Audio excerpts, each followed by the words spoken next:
estoy aquí para hagan lo que hagan. Muy bien.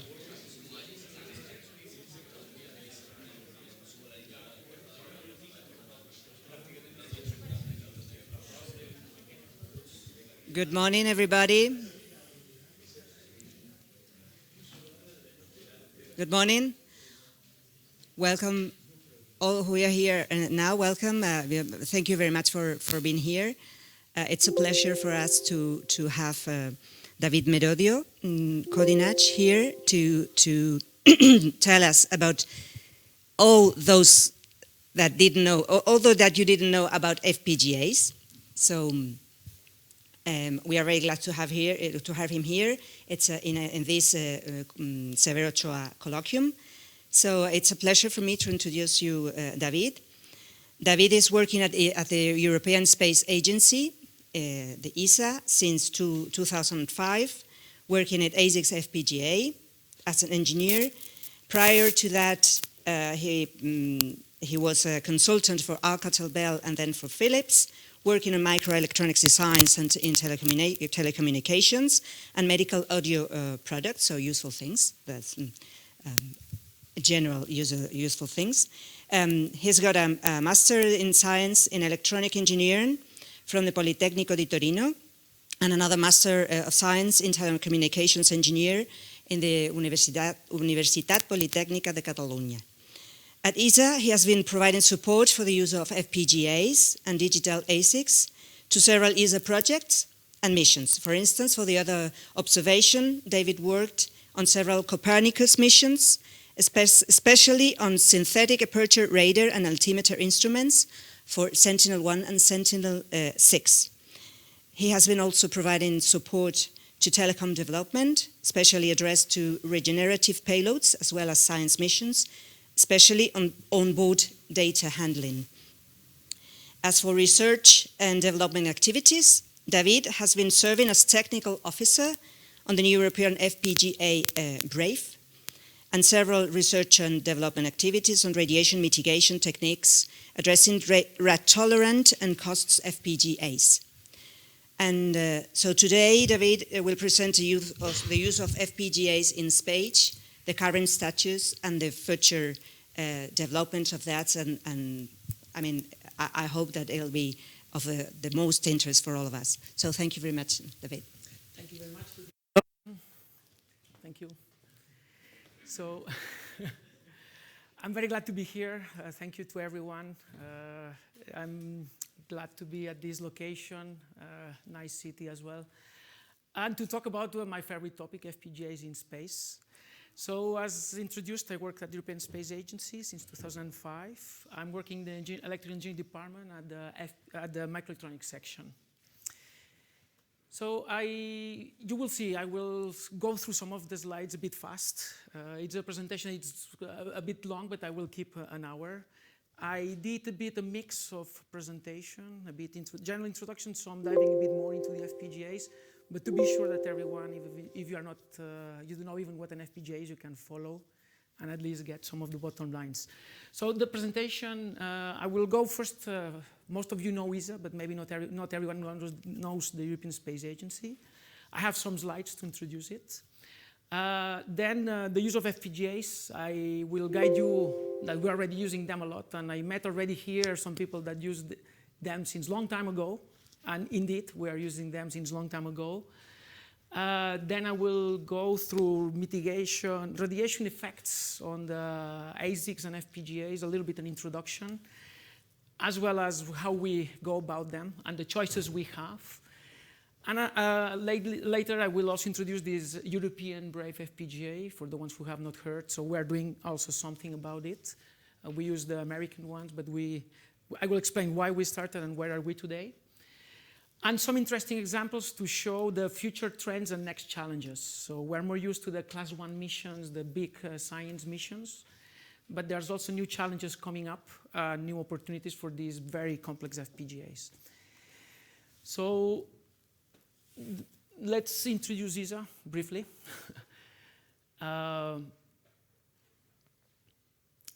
So The ESA, the European Space Agency, we are not part of the EU. It's an independent body. It was created at the signing of convention in '75, starting with 10 member states, and today it's 22 member states. It's growing, and as you see, it's consolidating also the European, the EU member states. There's also Canada, Switzerland, which are associated, Canada associated, but Switzerland is also a member state, so it's not all the member states of EU that are member states of ESA. And in a nutshell, how big is ESA? So it's around 5,000 employees, between more or less half of it, it's permanent staff, and the other half, it's contractors from all around Europe and the world. So why ESA? I didn't say before, but yeah, the endeavors for space are big budgets and big missions, and it's better to work together to achieve all these goals. ESA is born to do non-military applications and covering many domains. I will come back to that in a later slide. So where is ESA? I will also mention we have 7 establishments, and then the spaceport in the French Guiana, even if we also use other spaceports, but this is the main European Space Agency port. When it comes to budget, to have an idea, it's more or less between 5 and 6 billion a year, which if you divide among the European citizens, it's more or less 12 euros per person. So some people might think it's a lot, some people might think it's very little. But okay, this is a bit to get at the dimensions of the budget we're talking about in ESA missions yearly and the dimensions it has.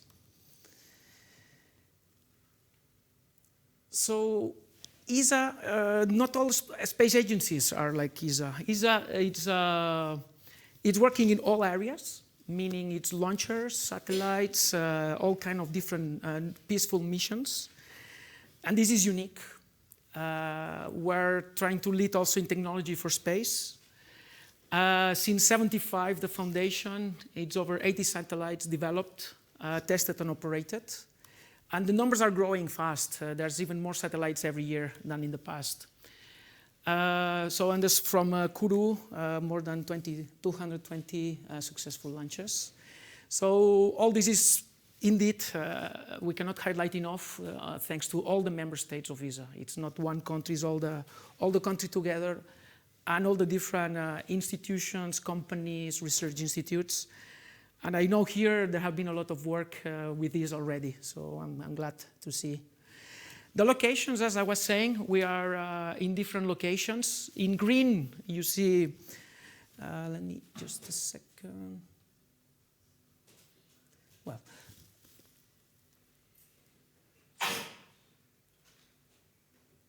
so you see in green here the different sites. We call establishments the big sites. The biggest one is in the Netherlands, where I work, is the ESTEC. The Technical Quality Directorate is located here. Then we have in Germany 2 sites, in Cologne for the astronauts training, ESOC the operations. Once the satellite is up there, the operations is managed in ESOC.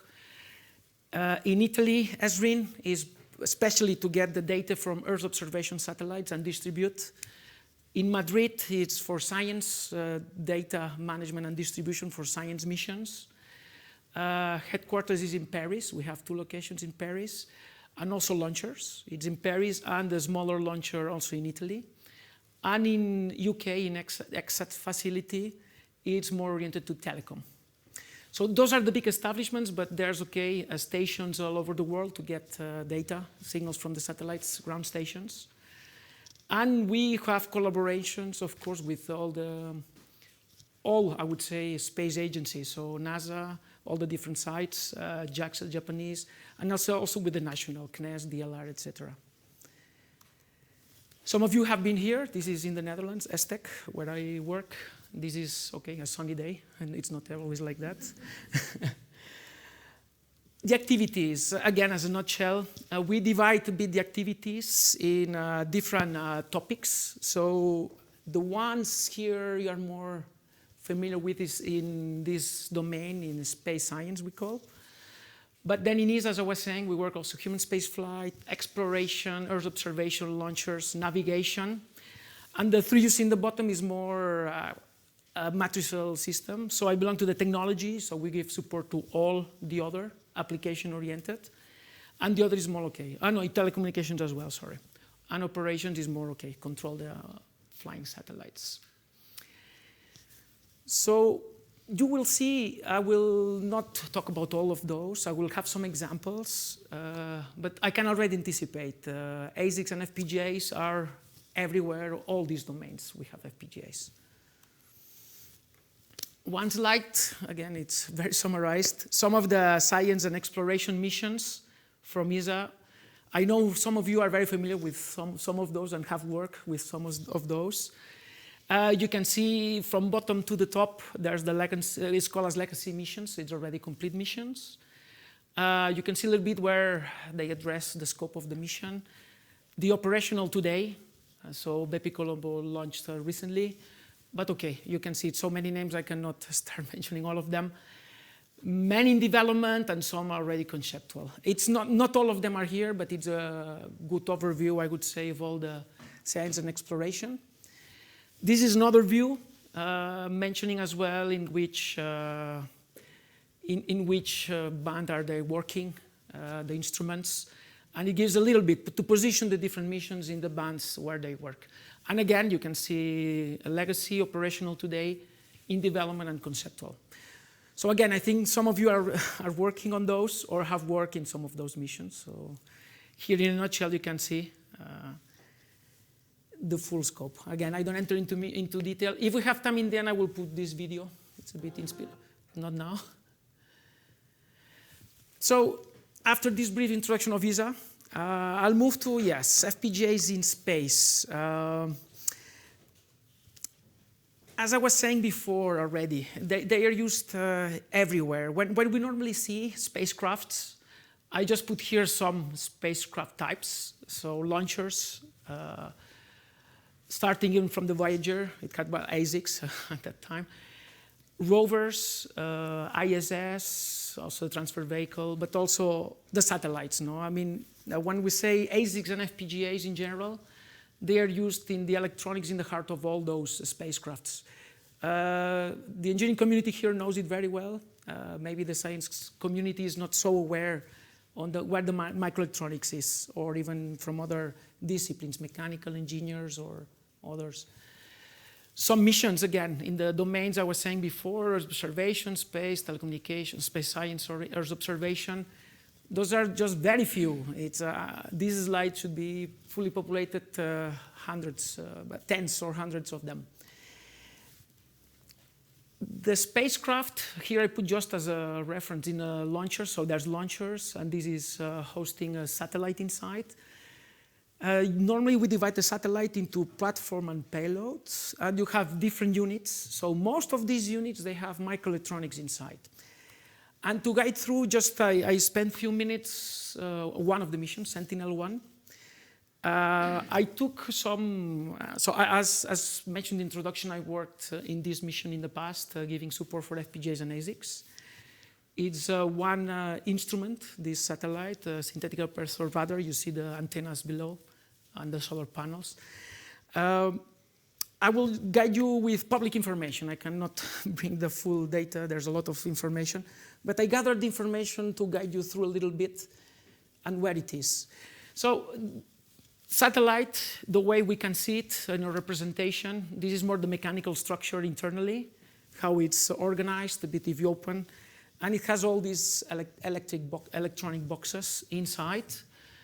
I will not enter into detail, but just that you see there's a propulsion system and there's all these different boxes that mechanically how they will be folded and stored inside and distributed inside. This is another view. So don't worry, I will guide you a little bit through this. Here below, it looks small, but then it's the biggest part. It's the payload. We call the payload the instrument. This is the power unit distribution. This is the general avionics, which has the control system with GPS, gyros, and to have the attitude control. We have the TMTC systems, this for the instrument, this for telecom, telecontrol, and propulsion. So this is a high-level representation of the full Sentinel-1 system, a satellite divided into subsystems. If we zoom in, for instance, in the AOCS system, here we see a flat sat configuration of the boxes already, the EQMs and some no EQMs. This is in flat sat situation. You see some gyroscope unit, sun sensors, and here how they are a bit together. What we saw before that way. I cannot disclose you the images on the design inside, but inside all these units, there's FPGAs either managing some pre-processing of imaging or some data processing or to get then the data to get the AOCS system working. If we go to the payload, again, an example. The payload is distributed between the SAR electronic subsystem and the antenna system. This is the high scheme. This is you see on top the RF transmission side, and below the reception side. For the ones working in instruments, it's always similar paths. When you need to transmit, you have the digital part, in this case, generating chirp, up converting, filtering, and then RF domain and sending through the antenna after different amplification stages. Then the receive of the echoes. You have, again, adaptation, low amplifiers, RF domain, go to the digital domain. And then you have the down conversion and digital and the post-processing of it. It represents also, and okay, you have timing control, management. It can be representative of many instruments, architectural-wise as well. And yes, we have FPGAs inside the digital part. This is the RF side. Here we don't, but on the other side is all digital. And it does have, this is the unit before design, this is the final unit. It has many modules, boards, and many of these boards, they have some ASICs, but many FPGAs inside of this box. Again, I don't have public information I can share with the images, but yes, I've been involved in these designs, and it's full of FPGAs. This is just some numbers from Sentinel-2, it's not Sentinel-1.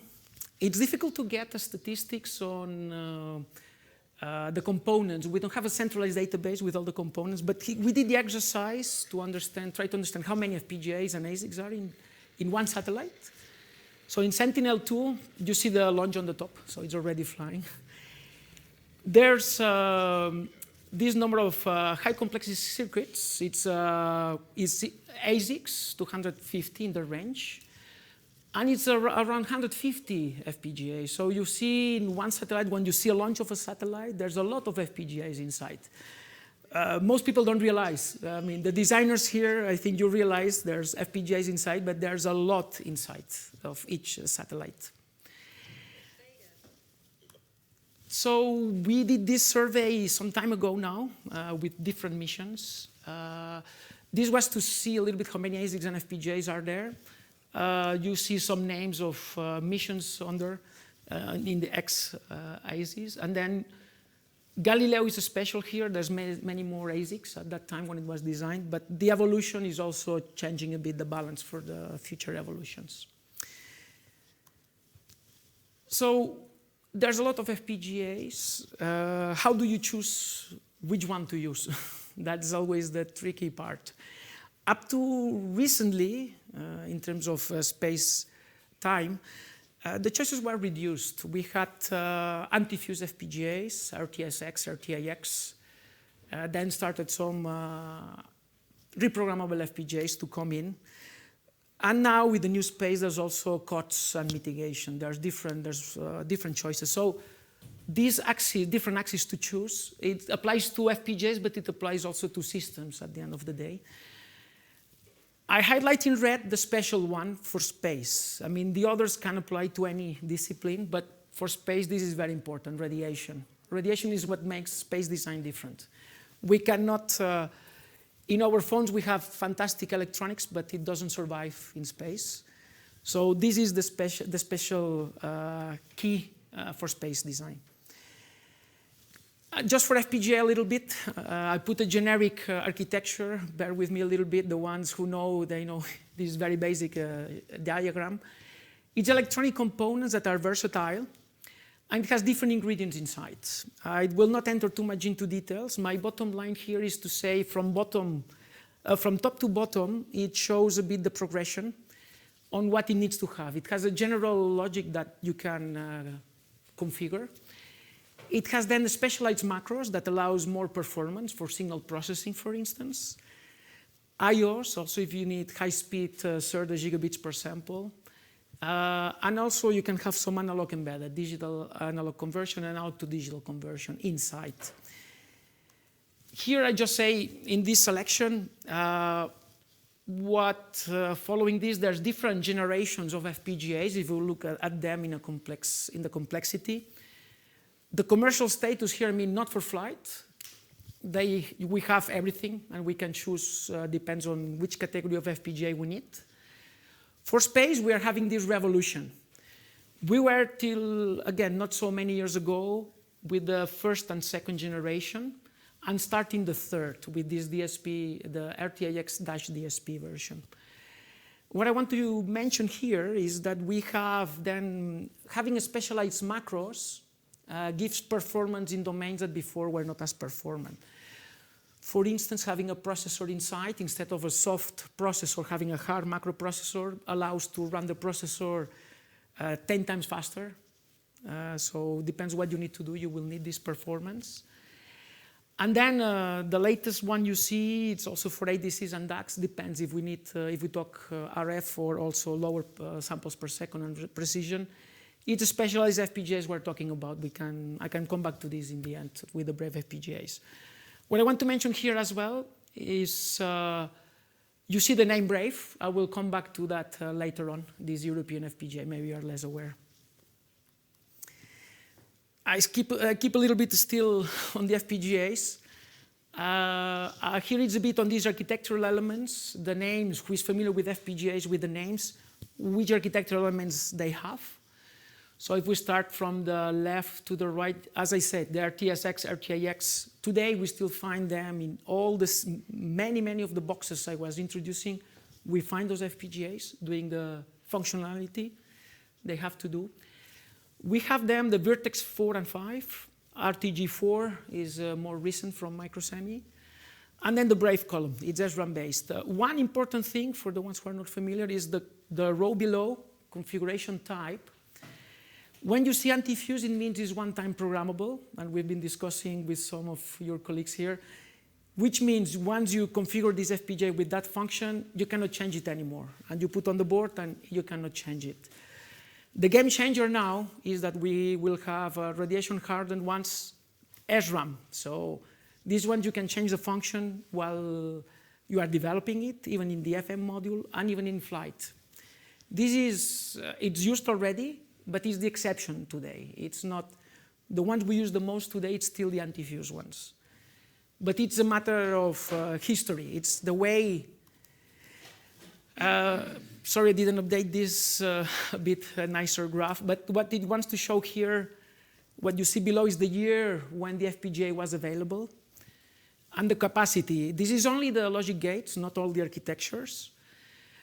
You can notice why RTSX, RTIX are used everywhere is because they are available since a long time. They are very mature. We've been designing with them.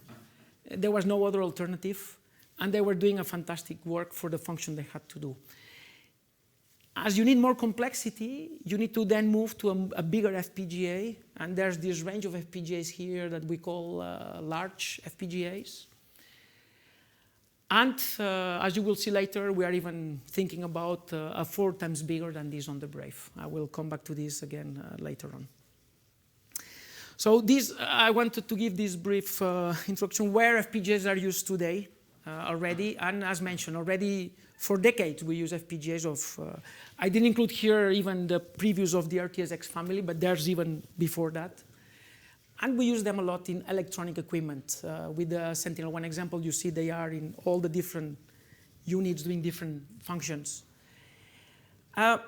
I move now a bit on radiation. I think here in the audience, most of you are probably experts on radiation environment, space environment more than I am. But I will say from the designer point of view. So what happens in space? Is not the electronics we send to space, we cannot repair. The Hubble repair was an exception. We don't have access, especially if you send the science. You cannot change or refurbish. So that's why we need to develop them. And they have to be done properly and to ensure the lifetime. And it's one of a kind normally.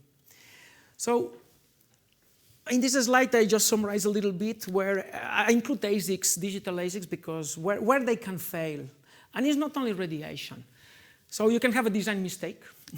That can happen. We work to minimize this, doing lots of simulations, breadboarding. But still, it can happen that you forget some case and you have a... There could be a manufacturing error. So RTAX, also the programming, or any component, you can have a defect due to manufacturing in the wafer or also in the package itself. This could be also a source of a mistake. You can have a problem on the board that creates signal integrity, especially with higher speeds. It's complex PCBs. I've seen here complex PCBs. So there could be a problem there. Put a bit aging a bit. This is one of the elements. All electronics suffer from aging, but space have phenomena that accelerates this aging phenomena, electromigration, channel hot carriers.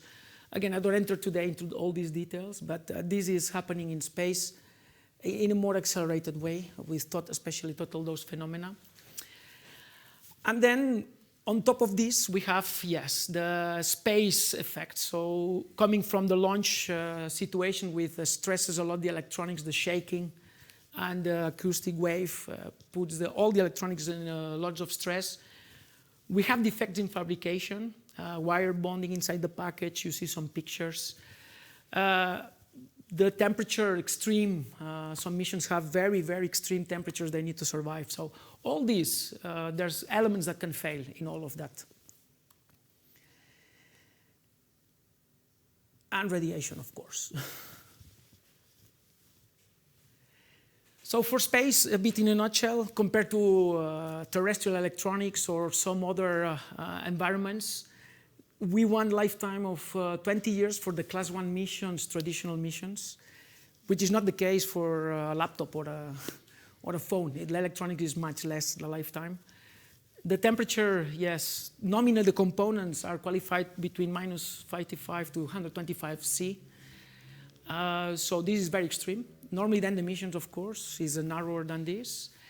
Total ionizing dose, 100 kilorats normally, but it goes up to megarats in some environments. So I will try to run this video, which goes a bit into these radiation environments.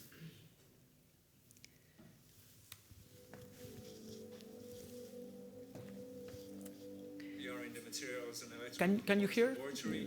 We are part of the product assurance and safety department, and we predominantly support our space projects. I am the head of the component space evaluation and radiation effects section. And in my section, we deal with radiation effects on EEE components, electronic components. So we basically test the electronic components to make sure that they are suitable for flight in our spacecraft. The space environment is a harsh environment, and one of the components of the space environment is high energy particle radiation. These particles can adversely affect these components, and in the worst case, we may have a catastrophic failure of a component due to this radiation. So we have to know how the components that we're flying behave under such environment, and that is what we are doing in our laboratory. We are simulating the radiation environment that we see in space. Before we start an irradiation test campaign, we first have to generate a test plan. What we do is we set up a radiation experiment. We have produced the boards and the various measuring equipment that needs to be used during the tests. And we will install this in the radiation cell itself. In the control room, we will initiate the radiation exposure, and that means that we will raise the radioactive source so that the components that are placed in the radiation cell are exposed to this radiation, which is in this case gamma radiation. Gamma radiation is highly penetrating, so it will penetrate our components, and that is what we want because we are simulating the high energy particles that we have in space. And during the testing, we will typically perform several electrical parameter measurements to identify the drift that the component have with increasing radiation levels.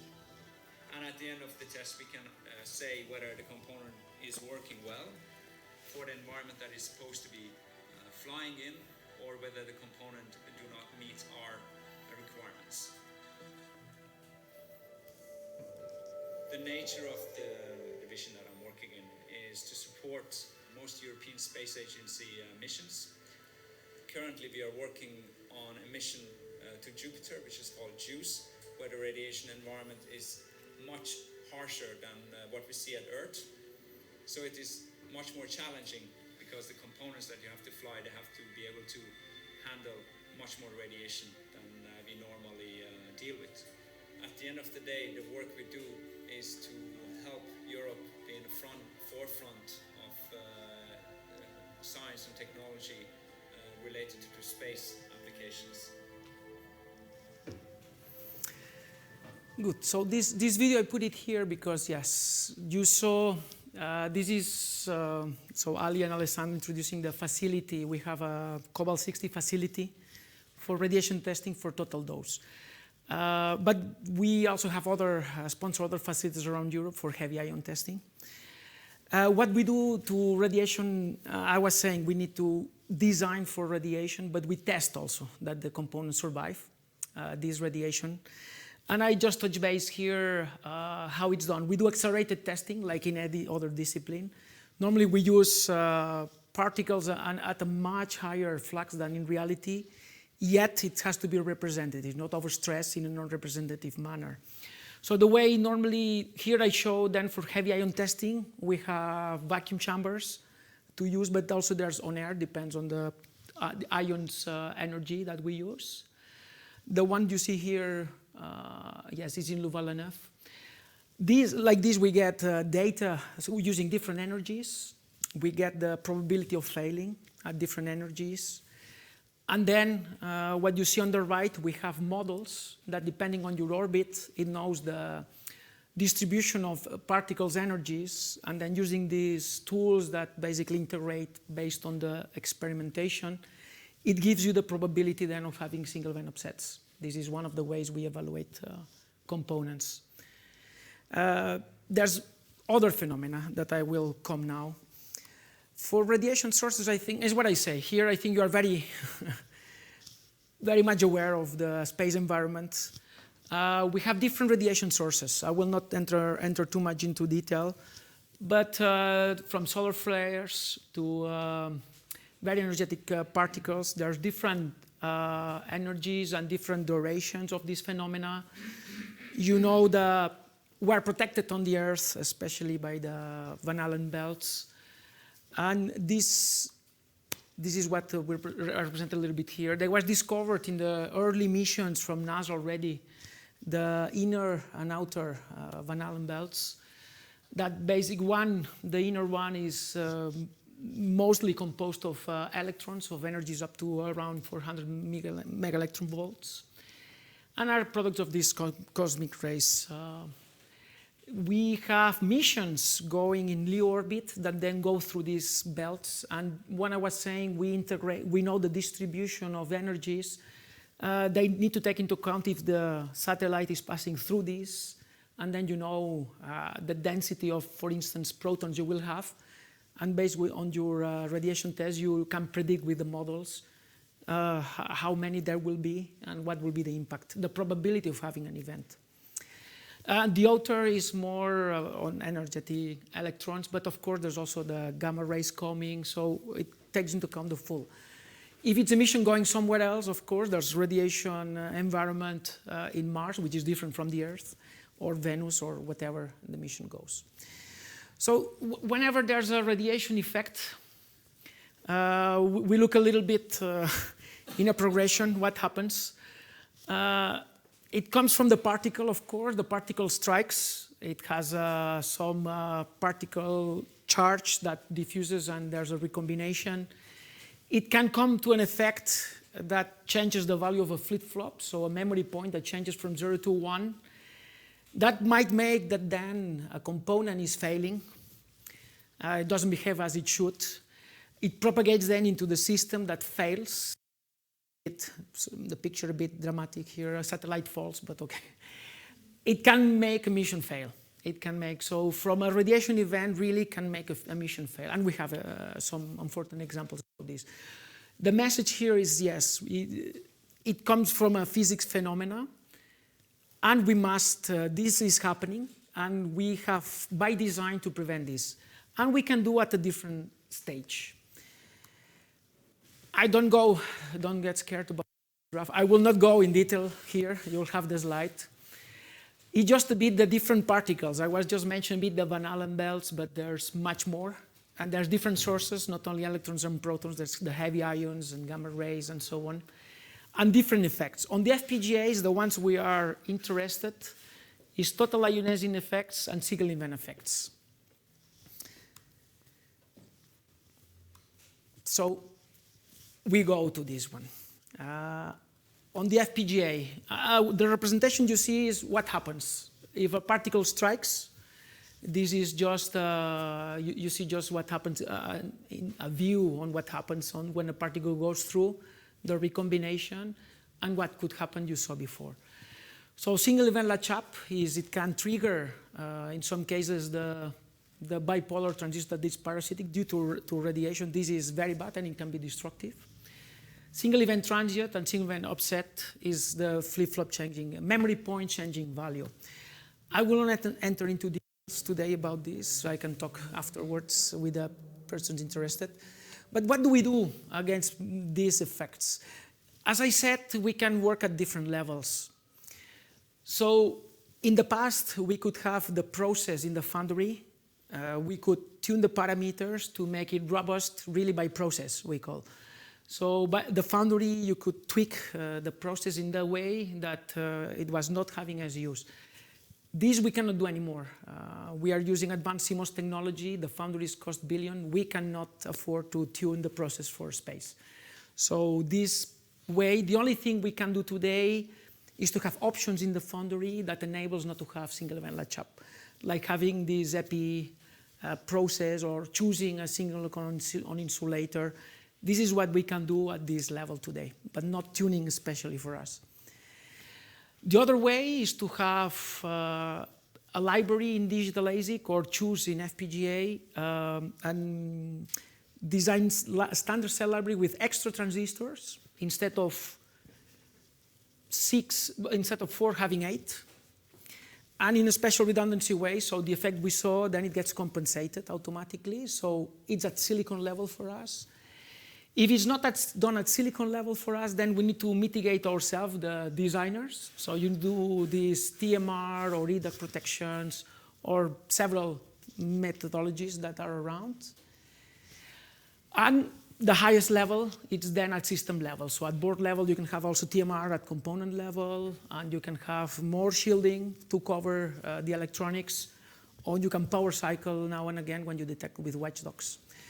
Again, this is very summarized information on the different mechanisms you can do. We can talk more in detail on how they are. This is in a nutshell how we have cataloged them in a harmonization dossier I will show you. This is for ASIC and FPGA. It covers both. So abstraction level inside the chip and off the chip, things that can be done, and also on software side. It represents, as I was saying, the levels from lower level, the manufacturing, architectural level, and so on. I don't enter into detail, again, on this, but you can consult them. I will show you the reference. Don't be scared also here. I will not enter into detail. But just to catalog, the elements I say total dose, single event latch up, single event upset, and transient. There's these different levels of mitigations that you can apply. For some of the designers here, you can recognize things that you can do. So some scrubbing on the FPGAs, some voting, like TMR voting that you can do. This is more for ASICs. You choose silicon insulate. You can this epi layer. And this is just a summary. When you do mitigation, though, and this is a slide just to summarize, when you mitigate, there's a price to pay. It's not for free. Normally, the penalty you get is you get extra area in a chip, or in the FPGA, you have more resources that you use. It works at lower speed compared if you didn't have this mitigation. It has more power consumption, so there's a counterbalance, and the lower you can mitigate, the better performance and power you will get. So it's always this trade-off is not so easy. This is the handbook that gathers all these mitigation techniques. As I said, I didn't enter today in any of them because of the time. There's a full handbook. You have the reference. There are 78 mitigation techniques explained for ASIC and FPGA, analog and digital at different levels. So it was compiled through some years, and it has all. If you have not looked at it, you can take a look and see different at these different levels I explained. And it goes in detail of several of these mitigation techniques. So I go more now, FPGA, the selection. As I said, radiation-wise, this red axis I was explaining, we have this problem. Single event upset, single event transient, Cepheid modes, which means single event functional interrupt, latch up, and TID. Latch up and TID depends on the component. This you cannot do anything as a designer. You have to choose one that doesn't have those phenomena.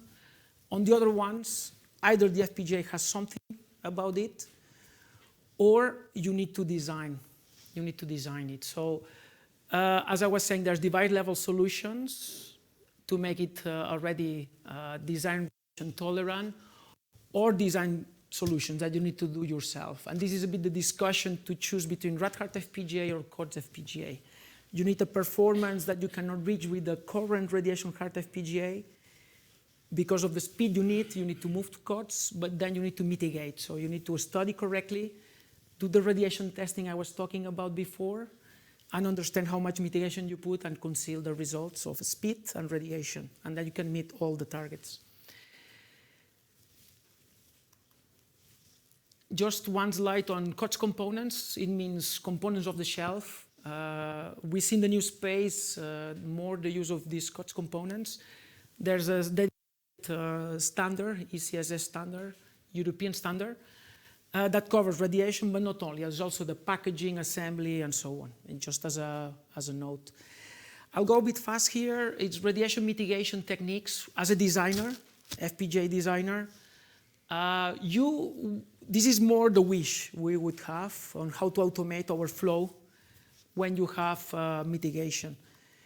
The designers here will recognize a bit the summarized flow. So there is, you define your architecture that goes inside the FPGA, your VHDL or Veloc implementation, you synthesize, place and route, and generate the bit stream to program the FPGA. Next to it, of course, you need to simulate static timing analysis at different levels and so on. The wish is that you could put radiation as a constraint and you have something that tells you, I meet this or that. That would be the best way to then choose the FPGA, is it okay or not. There's already some tools, we don't have like that, but some tools are saying, Libero includes the total dose, you already put and takes into account in the timings, the degradation of timing due to total dose.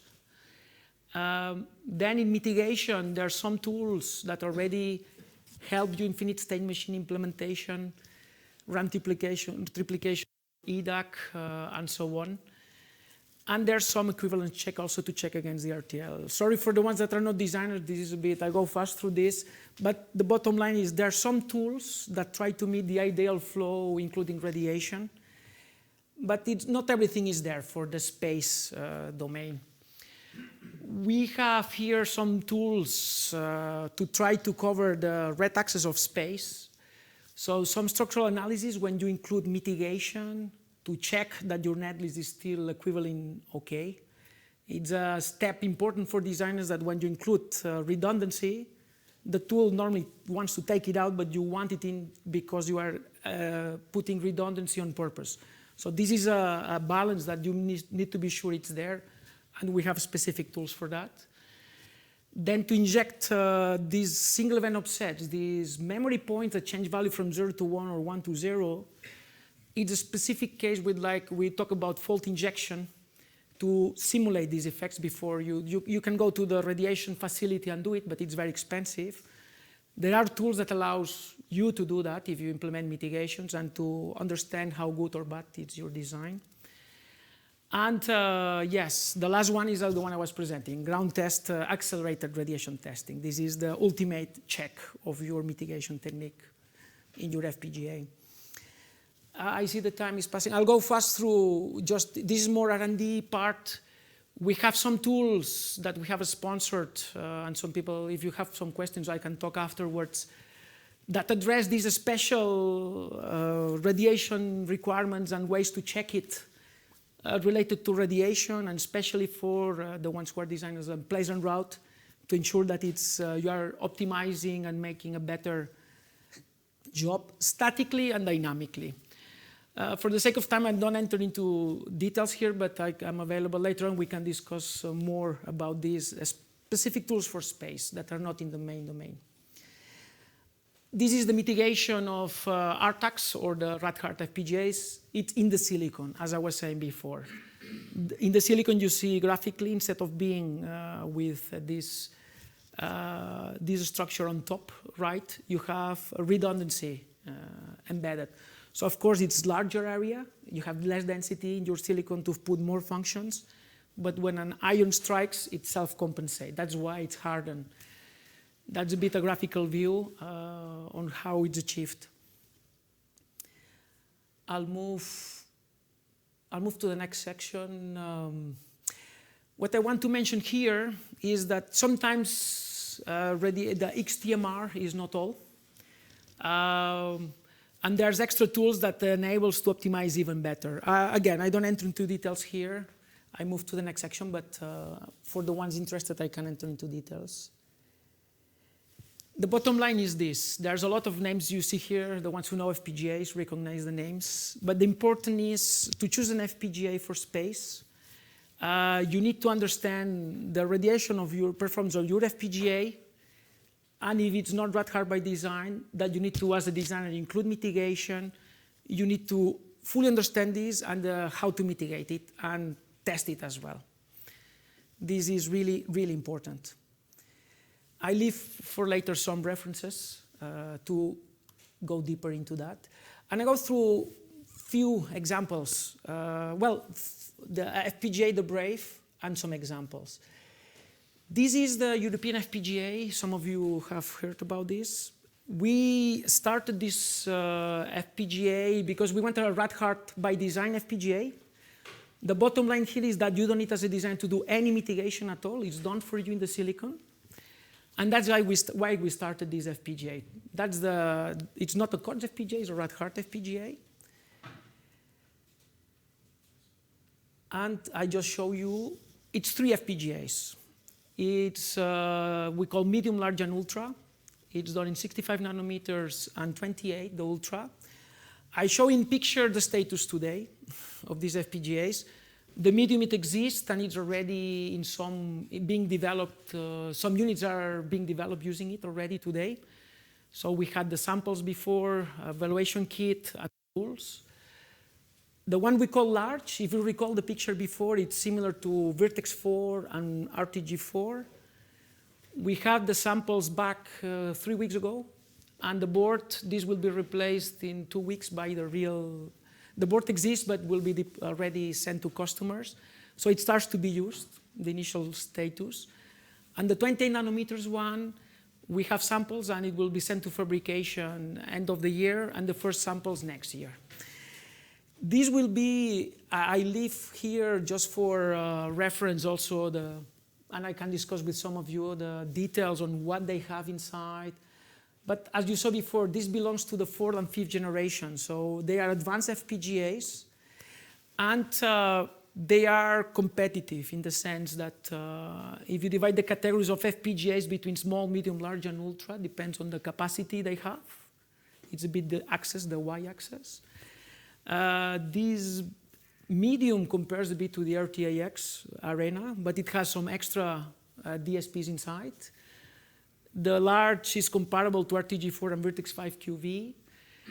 The speed is a little bit less than 5 QV, but the rest is similar. It's the range of this 100 kilolux arena.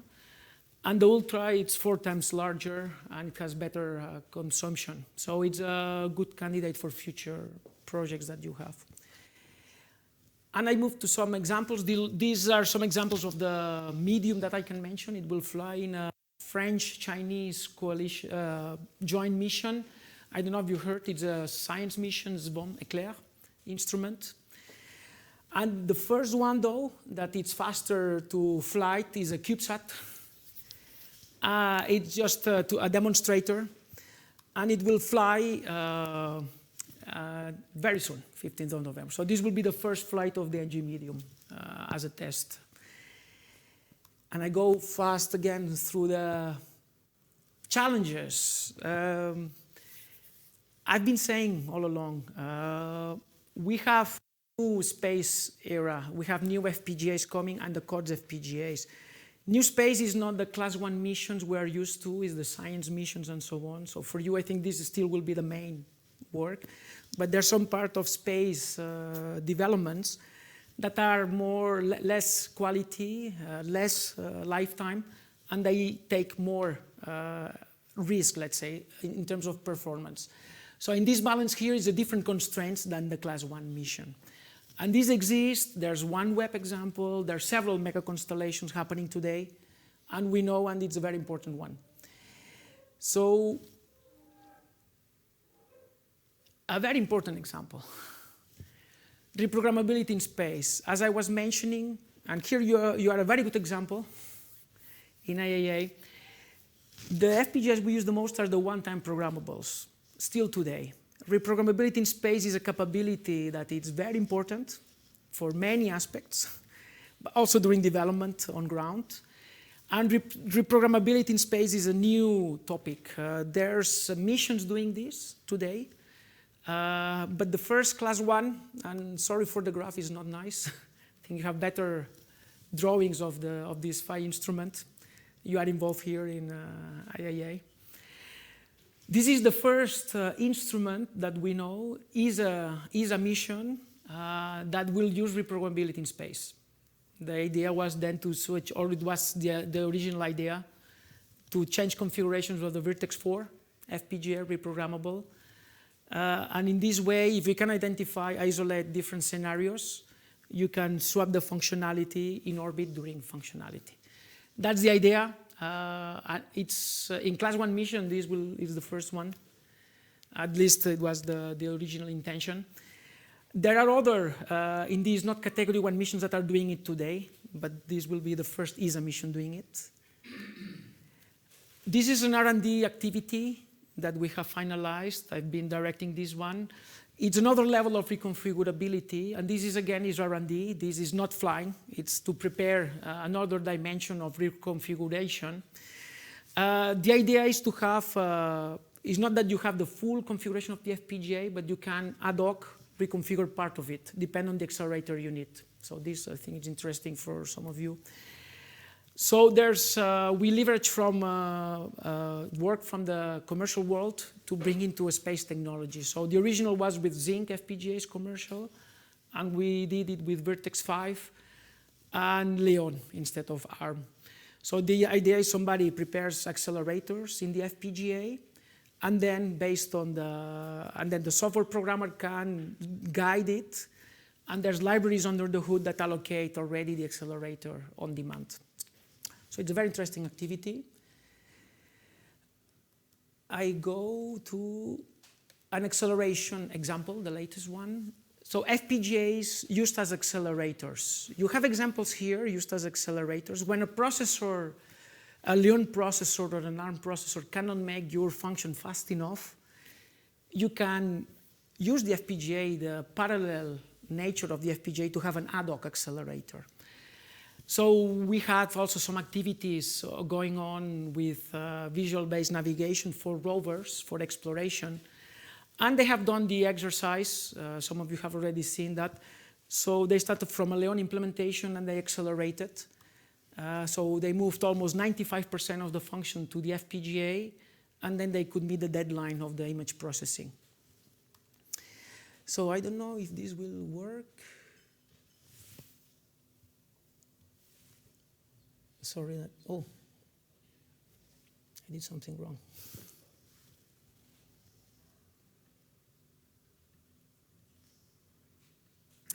Sorry. I'm about to finish with the video. So.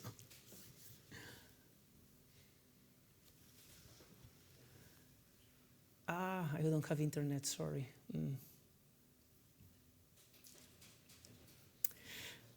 I cannot do it. You will see it, but this is a video showing this application. It's a pity. Look at this. It's for a Martian visual-based navigation descending in the Phobos. So it's a sample return mission. And it's done accelerating and using the Brave FPGA. So it's a Brave to do pre-processing and then a Vertex 5. And we're working to replace the Vertex 5 NG large. So with this, sorry I extended a bit the time. I finished the introduction to FPGAs for space. I hope it's been interesting for you, and I'm open to questions. Thank you.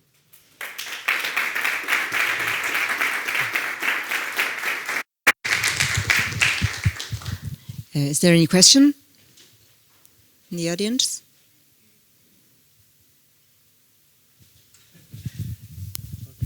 Thank you, David, for the nice presentation. A lot of information, very interesting. My question is related to the development tools, because the main vendors, Xilinx, Microsemi, NanoExplore with Brave, are making better FPGAs with next generation, but we see as development, as engineers, that we usually find a lot of problem with the development tools. At the end, vendors are selling FPGAs, but the business is more related to the market than to the space. Then we see with Xilinx, like we have to use the old ICE tool. Do you think that this is changing with the next generation, or? Again, I don't have time to go. Sorry, I've been a bit fast moving lots of concepts, but I wanted to give an overview. Tools is indeed a major issue, because the developer is what you see, and you can do as good as the tool allows you to do.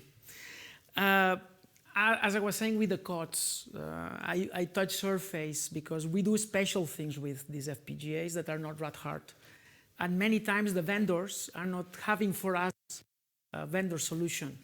So we have ad hoc solutions. When to the rat cart, indeed, in Xilinx, they are evolving very nice tools, very fancy, that we can use in the lab.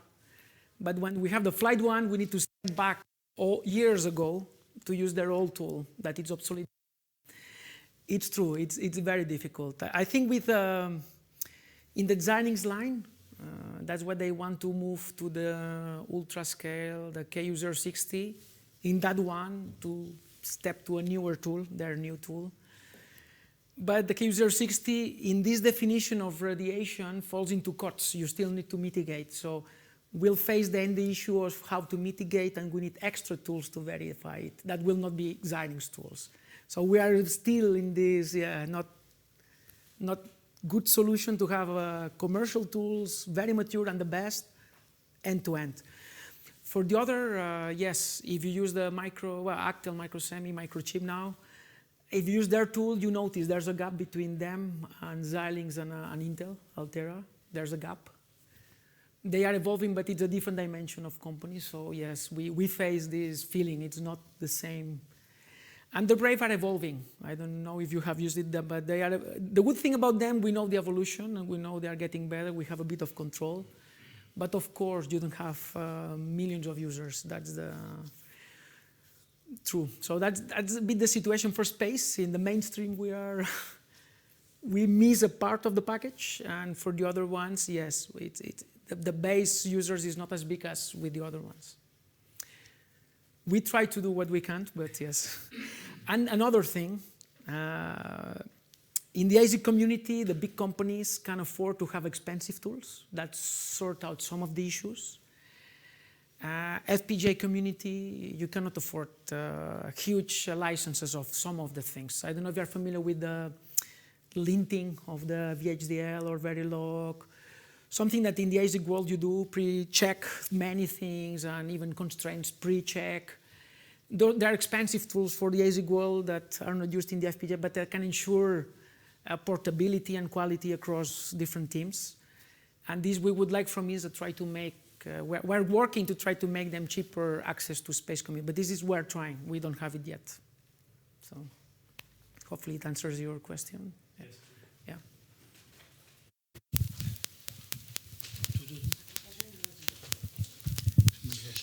And I have another question for you.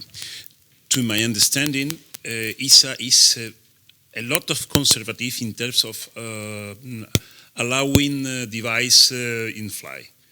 We have suffered, you have suffered because our first target was to use in SOFI the Virtex 5. We couldn't because ISA avoided this device for qualification reasons.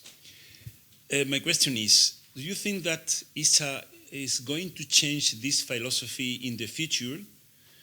Because this probably allows to the engineer to work more flexible with more powerful FPGAs and to fly with more modern devices. I touch based in the end. This there's different names: New Space, Space 4.0, or this. So in ISA, there's mind changing also. I mean, when we were class 1, it's the conservative one, and it's true that for class 1, it is the latest one to change. But there's a mentality change, adoption of new technologies. There's a bit also inside ISA, the engineering side, we explain. I belong to the engineering side, and I explain the great advantages and saves you can do using the newest devices. But of course, it needs to counterbalance with the proven quality-wise solutions. And it's true, sometimes you have to ensure end-to-end adoption of new technologies at the right time to be sure to minimize the risk that something happens along the way, assuming you cannot assemble the component on the board or these kind of things. But I have to say, when I started in 2005 and now, there is a mind change, yes. I think the door is opening slowly, I would say. If you were not doing science missions, if you were doing telecom, mega constellations, you would see that then you are in another category that it's driven really, it's business driven, and they have to, the push to endorse new technologies is much harder. In science, of course, if you send something to far away, one spacecraft and it must work, they take the least risk, even if you say, look, I can make the same function 10 times better and in a box instead like this, they say, yeah, but the box does what I do, don't touch. Yeah, I understand your, your view, but again, some mentalities are have changed to endorse better, newer technologies faster than before. Maybe you don't see it immediately, but it will come, I think. I had the same question, so you can. Okay. Maybe one of the things when I come that slide on SRAM-based compared to anti-fuse. Already reconfiguration in space, I mean, as a designer, I explained to my quality colleagues, look, reconfigurability is a nominal function in these FPGAs. It's not a strange phenomena. There's no physical change. It's a nominal function. So reconfiguring an SRAM-based FPGA is a nominal function. Is not slowing, is not reducing the lifetime. It's just nominal. So there's a bit of understanding there also that it's already there today. So reprogramming in space, it's more, not the one I was mentioning here of even dynamic ad hoc. These, okay, will take a bit longer. But you see, there's already missions, class 1, wanting to do reconfigurability in space. This is already a step ahead, even if it might not seem, but it was already a mentality change we had to work. My question goes in the same way that my colleagues, but more concrete. I mean, imagine that we are now in a class 1 mission. What are your beautiful FPGAs you suggest to use that we can in 10 years fly, for example? I mentioned. Little one. It's not going back, sorry. Yeah. Let me I'll tell you. So the LO is the same. What to use in future? For instance, these ones, the Brave, I went very fast through them. Those, of course, it's and CNES. We've been very involved in this evolution, in the definition, execution of these FPGAs. But now they become a product. So I've been a technical officer, so I know very well the evolution. We receive feedback from especially Airbus and TAS, but not only. We were asking to many, and if you have suggestions for future ones, please email. These ones, of course, my colleagues, quality colleagues, ask the same question as for any component. So you will see the medium, for instance. Maybe you cannot read, sorry, it's a bit, the packaging. It's a bit the same problems as with the other ones. We defined, we said, okay, let's do 2 versions, one quad flag pack and one LGA, CGA. And we qualified first the quad flag pack. Why did we do this? Because we know it maximizes the number of entities that can assemble this component. The CGA is more complex to assemble from the assembly point of view. So these FPGAs are complex, and well, RTG4, Vertex 5, and these Braves, you can start using them. Let's say the medium now, the qualification is towards the end. We're reaching the end, so this is already, some companies are using them in units that will fly later down the line, but they start to use them instead of RTX. If you start a new design, if you have an RTX design, you have it already, you don't need to change, unless you want reprogrammability, then this is a nice solution. Well, maybe here I compare all of them, so RTG4 today, it's qualified. It took some years to qualify. Maybe it's more the assembly on your side, like Vertex 5 and Vertex 4 are complex packages to assemble, but from qualification point of view, they can be used in class 1 missions. They are not, today is not blocked. It was blocked in the past because Vertex 5 was not qualified, and perhaps the time window, they say use the 4 instead of the 5. Yeah, sometimes we have this in science missions, even if it's a long run. If you don't enter in the window where the technology has to be qualified, the component, they don't allow you to use it, and it's sometimes I advise when there's the window saying, okay, an RFD, and then but it must be something you cannot really achieve with the other one. That's because they want minimum risk in science. That's a bit the problem. So these ones you can today, because they are already qualified the component, if you can assemble them, now you can propose them. They are not limited today. The Ultra, this one, it doesn't exist today, as I said. It's next year, the prototypes will be available. It's 4 times bigger. By the way, it has also a quad-core ARM processor inside. So it's not only that it's 4 times bigger, it has a quad-core inside, which is very interesting too. So you can picture like a zinc, but rad hard. You don't need to mitigate. That's a bit the intention. This one, some companies are trying to already introduce today, not in science, in other domains, but they're facing the same issue. It's not yet, we don't have the silicon yet on the table, so it's still not the baseline today. But I have to say, in science, these ones you can use today. Yeah. It's already a big step, I would say, compared to these ones.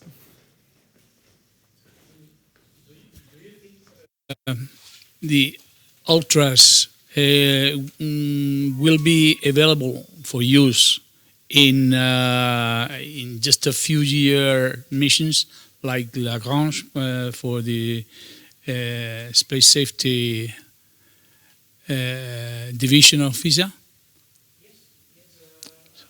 To see, yeah, the timeline of the missions. That's the. But normally, it is supposed to be launched on 2025, which is. But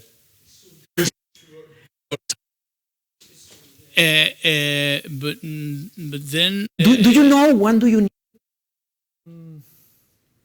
Because at a certain point you need to baseline all your components. Do you know when you have this deadline? But I can tell you, we should deliver by 2023, mid 2023. So this means freezing designs quite earlier. So let's say 2021. Tell you, this one. So this one, as I told you, we have it already. And you can breadboard, you can already do, and no problem. This one you will be able to start breadboarding. I'm expecting one of the boards that is in the next 2 weeks, so it's the beginning. That other one, it's the first samples will be, as I said here. No, did I say? Yeah, more or less in April, so in May, before the summer next year. But before committing to these dates, I want to wait till we send to fabrication. We haven't done this yet. So once this is done, when do you need to send a proposal? Because if you have the silicon of that, then... we are already working. You are now. We are working on a pre-development phase. So That's why... It's difficult, because what you can do, have your baseline, not this one, and this could be a backup. And next year... Maybe you need to talk to your QA colleagues and just to have an idea. Thank you. Yes, we can do that. I know also, if you send me the name, we can discuss this offline, yes. Is there any other question? So if not, I acknowledge again our speaker. Thank you very much for your nice talk, and I'm sure you will take profit of the time that he is still be here to interact and ask them and ask him the many questions I'm sure you have on PGAs because of our long tradition at the Institute working on that. So thanks again, and thank you. Well, yes.